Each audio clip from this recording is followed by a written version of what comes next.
get familiar.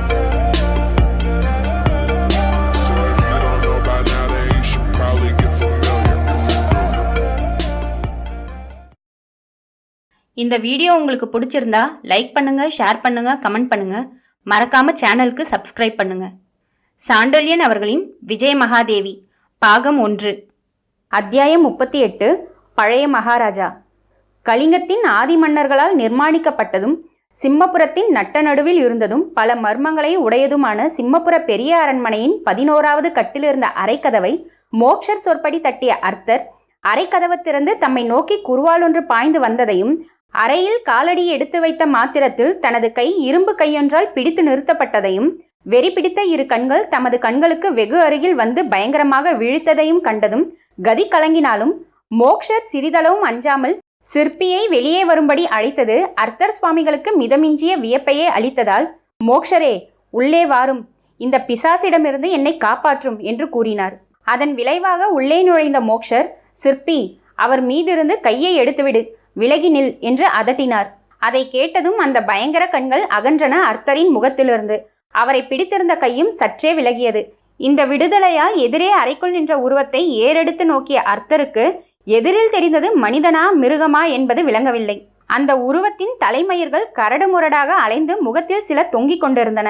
கைகளிலும் மார்பிலும் ரோமங்கள் மிக அடர்த்தியாக வளர்ந்திருந்தன. கண்கள் பெரிதாக கோரமாக தெரிந்ததன்றி அவை சதா சலனப்பட்டும் சுழன்று கொண்டும் இருந்தன. அடிக்கடி சிகை வெட்டாத காரணத்தால் அளவுக்கு அதிகமாக வளர்ந்திருந்த தலைமயிரும் எண்ணெயை பார்க்காத உடல் ரோமங்களும் அந்த மனிதனை காட்டிலிருந்து பிடித்து வந்த மனித குரங்கை போல் செய்திருந்தாலும் அதிகமாக வளர்ந்த பெரிய புருவ மயிர்களுக்கிடையில் தெரிந்த கண்களில் வெறியுடன் ஒரு கூர்மையும் கலந்திருப்பதை அர்த்தர் கண்டார். இவற்றுடன் அவன் இடையில் கட்டப்பட்டு முழங்கால் மட்டுமே மறைத்த சிறு துணிக்கும் வயிற்றுக்கும் இடையில் இரு குருவாள்களும் காட்சியளித்ததை கண்ட அர்த்தர், இந்த பயங்கர பைத்தியத்திடம் மன்னர் ஏன் இந்த குருவாள்களை அனுமதித்திருக்கிறார் என்று தன்னைத்தானே கேட்டுக்கொண்டார். அவர் அவனை எடை போடுவதில் முனைந்திருந்த சமயத்தில் அவனை அணுகி அவன் முதுகை தடவி கொடுத்த மோக்ஷர், சிற்பி அஞ்சாதே, வந்திருப்பவர்தான் அர்த்தர், நமது தர்மருக்கு அடுத்தபடி சந்நியாசிகள் கூட்டத்துக்கு தலைமை வகிப்பவர் என்றார். அவர் முதுகை தடவி கொடுத்ததால் சிறிது வெறி அடங்கிய சிற்பி ஏதோ குழப்பத்துடன் மோக்ஷரை பார்த்தான். இவர் தர்மரின் சிஷ்யரா என்று கேட்டு நகைத்தான் மீண்டும். ஆம், நகைக்காதே, இவர் குரு என்றார் மோக்ஷர். குரு? குரு யாருக்கு குரு? நமது பெரிய சுவாமிகளுக்கா? இருக்காது, இவன் திருடன், இவனை நம்ப வேண்டாம் என்று சொல்லிக்கொண்டே அர்த்தரை மீண்டும் நெருங்க காலடி எடுத்து வைத்த சிற்பியை தடுத்த மோக்ஷர், இவர் திருடர் அல்ல என்றார். திருடர் அல்ல என்ற மோக்ஷர் சொன்னதை கேட்ட அர்த்தர், இதில் மரியாதை வேறா? திருடன் அல்ல என்றுதான் சொல்லுமே என்றார். அவர் துணிவை வரவழைத்து கொண்டு பேசியதால் அவரை மீண்டும் வெறித்து பார்த்த சிற்பி, இவர் என்ன சொல்லுகிறார் என்று கேட்டான். தான் திருடன் அல்ல என்று சொல்லுகிறார் என்றார் மோக்ஷர். அப்படியானால் நல்லவர். சிற்பியின் சொற்களில் லேசாக அமைதி தெரிந்தது. ஆம் சிற்பி.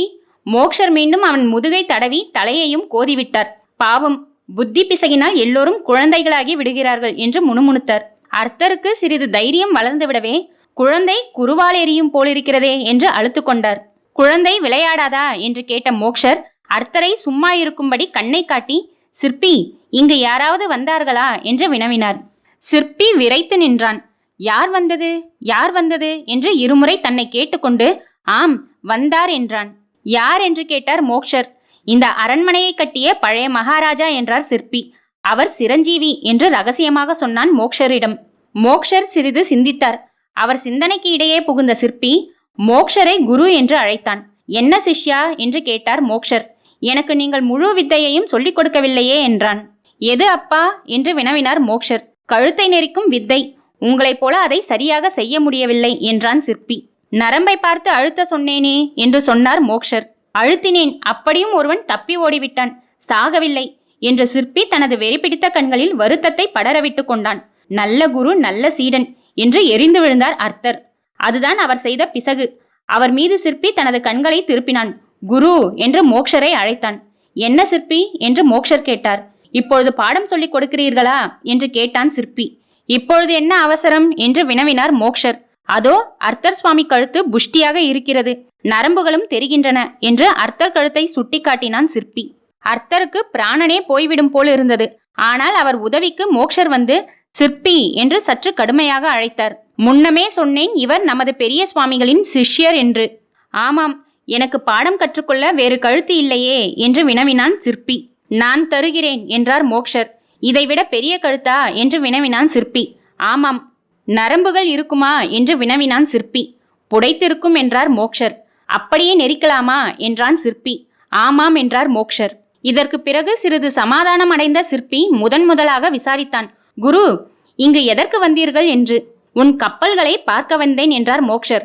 நீங்கள்தான் பார்த்தாயிற்றே என்றான் சிற்பி.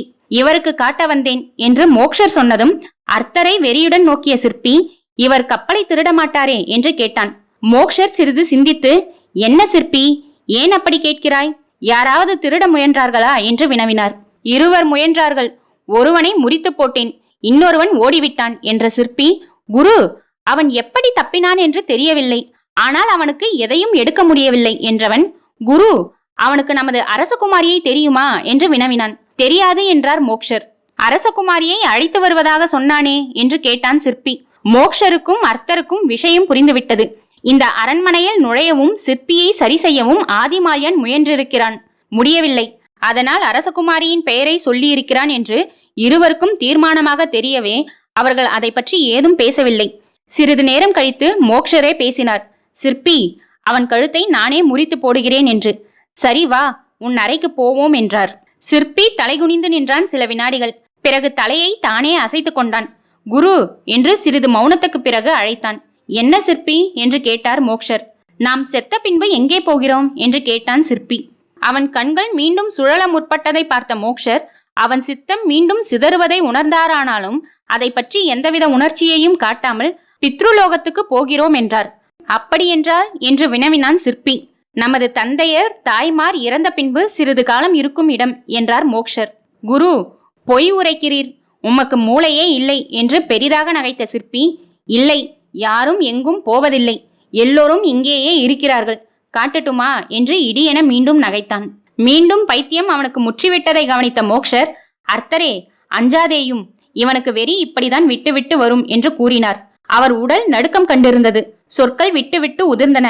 அர்த்தரே தைரியமாயிரும் என்றார் மோக்ஷர். அந்த சமயத்தில் மோக்ஷரின் கையை பிடித்து இழுத்தான் வெறி பிடித்த சிற்பி.